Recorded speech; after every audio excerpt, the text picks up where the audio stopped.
আজকে আমরা কোন্নাম থেকে শ্রী আন্তু যাব। কোন্নামের প্রাকৃতিক সৌন্দর্য আমাদেরকে মোহিত করেছে। কোন্নামের যে হোটেলে আমরা ছিলাম তার নাম হলো কোন্নাম ভিলেজ কটেজ। এখানে আমরা একটা দিন থাকার পর আমরা আজকে এগিয়ে চলেছি শ্রী আন্তুর দিকে।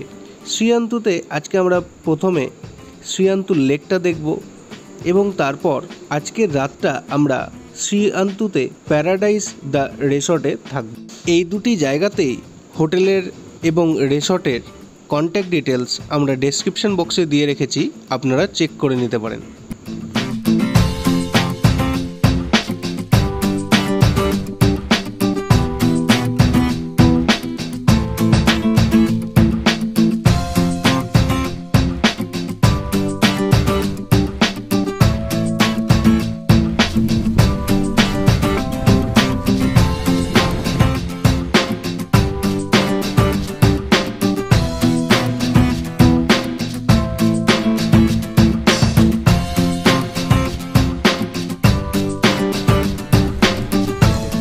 কোন্নাম থেকে শ্রীঅন্তুর দূরত্ব মাত্র 13 কিলোমিটার, যা যেতে সময় লাগে মাত্র 40 মিনিট। কিন্তু বৃষ্টির বাড়িধারা প্রাকৃতিক সৌন্দর্যটাকে এতটাই বাড়িয়ে দিয়েছিল যে সেটি দেখার মোহে আমরা ড্রাইভারকে আস্তে আস্তে গাড়ি নিয়ে যেতে বলেছিলাম, যার ফলে আমাদের পৌঁছতে প্রায় 1.5 ঘন্টার ওপর লেগে গেছিল।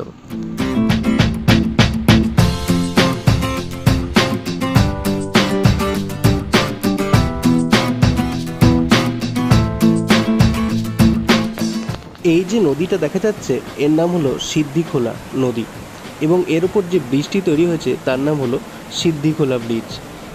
এখানে পার্বত্য পাহাড়ি অঞ্চলের ওপর দিয়ে নদী বয়ে চলেছে খরস্রোতা পথে, যা দেখতে খুবই ভালো লাগছে এবং তার সাথে আওয়াজও শুনতে খুব ভালো লাগছে।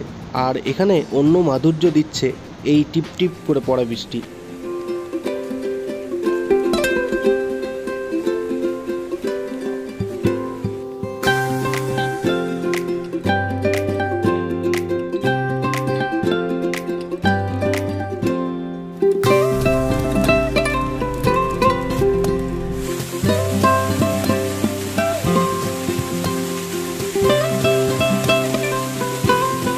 কোন্নাম থেকে শ্রীঅন্তু যাওয়ার পথে এই ধরনের পাহাড়ি ঝর্ণা আপনারা অনেকগুলো দেখতে পাবেন এবং সবথেকে বেশি ভালো লাগবে পার্বত্য ঢালে যে সমস্ত ছোট ছোট বাড়িগুলো রয়েছে আর পার্বত্য ঢালে যে চা বাগানগুলো রয়েছে সেগুলো।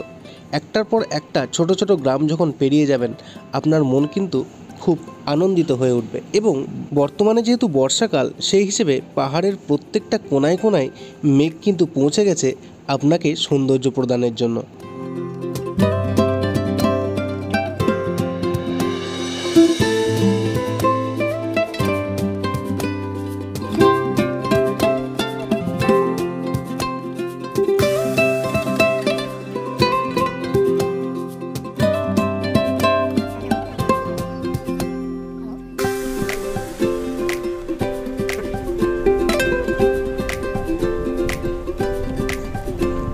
আমরা এখন শ্রী আন্তুতে পৌঁছে গেছি। আমরা যে আগে থেকে বুক করে রেখেছিলাম প্যারাডাইস দ্য রিসর্ট, সেটা এখন খোঁজ চলছে। ড্রাইভার যেহেতু আমাদের রিসর্টটা চিনতেন না, তাই আমাদের খোঁজ করতে একটু সময় লেগে গেছিলো। অবশেষে সঠিক দিশা পেয়ে একটি কাঁচা রাস্তার ওপর দিয়ে এগিয়ে চললাম আমরা রিসর্টের উদ্দেশ্যে।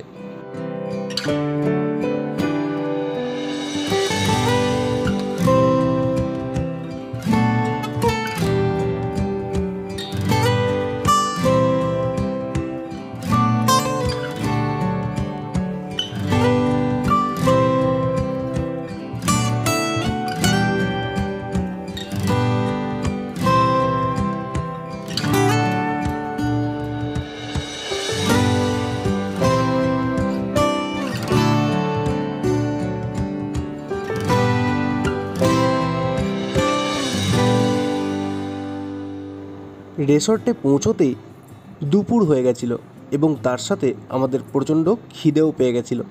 তো আমরা এখানে এসে প্রথমেই লাঞ্চটা সেরে নিয়েছিলাম। তো লাঞ্চে কি মেনু রয়েছে সেটা একবার দেখে নেওয়া যাক।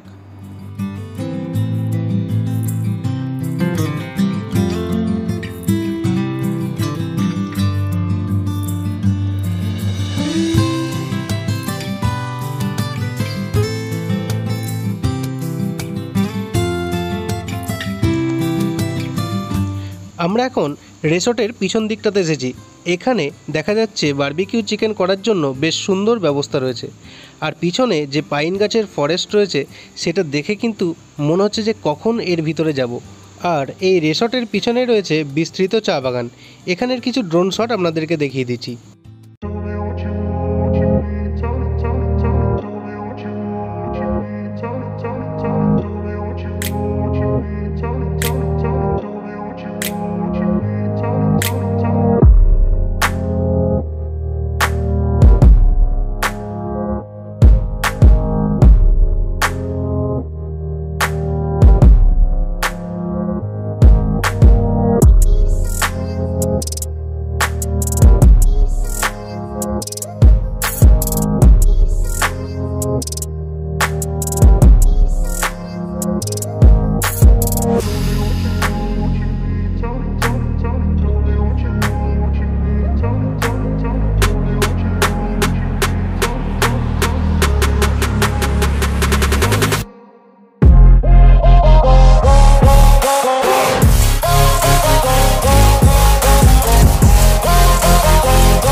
সারা দুপুরটা আমরা চায়ে চুমুক দিতে থাকলাম আর প্রাকৃতিক সৌন্দর্যের আনন্দ উপভোগ করতে থাকলাম।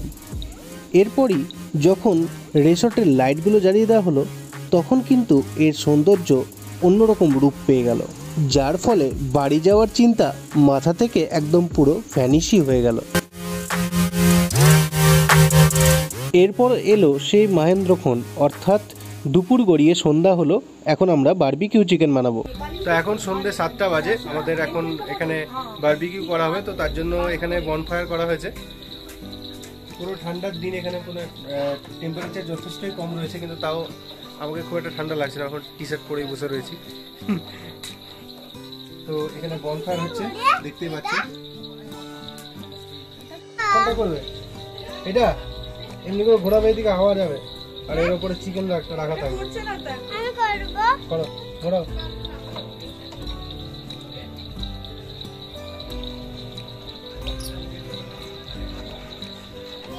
কেমন লাগছে ঘোরাতে এটা? বলো ভালো লাগছে? বলো এদিকে, বলো এদিকে, বলো ক্যামেরাতে বলো ভালো লাগছে এটা করতে?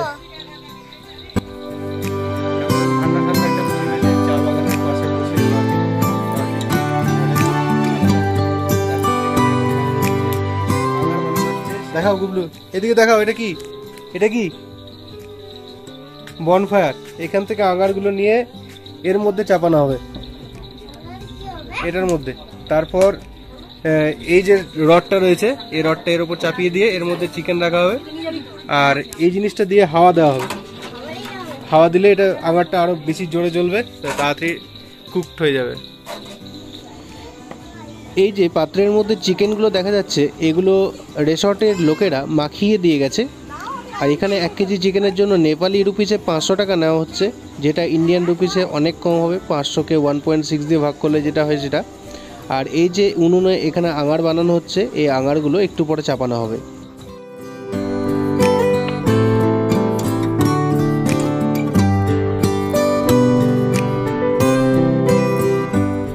তো আমাদের বারবিকিউ করার জন্য কয়লা চলে এসেছে, এখানে প্যাকেট ভর্তি কয়লা, এখানে আগুন। এবার আমরা এটাকে কয়লাটাকে এর মধ্যে প্লেস করব। এটা আসলে হলো চারকোলের প্যাকেট, কিন্তু আমাদের এলাকাতে এগুলোকে গুল বলা হয়। ছোটবেলায় দেখেছি মায়েরা এই গুল দিয়ে উনুন ধরিয়ে প্রথমে আঁচ বানাতেন এবং তারপর রান্না করতেন। আর এই গুলগুলো ধরানোর সময় প্রচণ্ড ধোঁয়া হতো, যেটা পরিবেশের জন্য একদমই ভালো জিনিস নয়।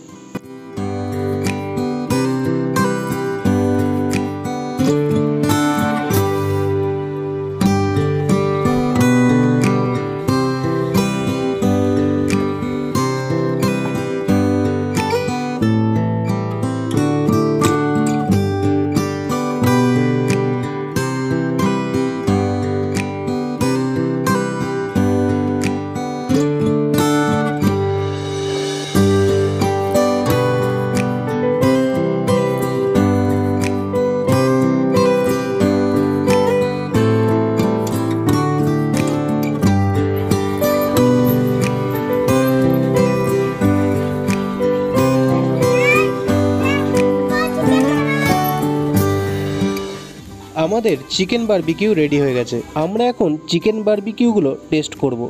গুবলুর এক্সপ্রেশন দেখে আপনারা বুঝে নিন যে এর টেস্ট কেমন হয়েছে।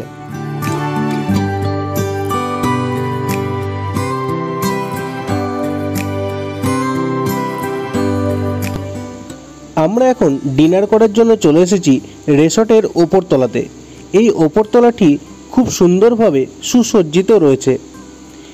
আজকে আমাদের রাত্রে ডিনারে কি মেনু রয়েছে সেটা একবার দেখে নেওয়া যাক।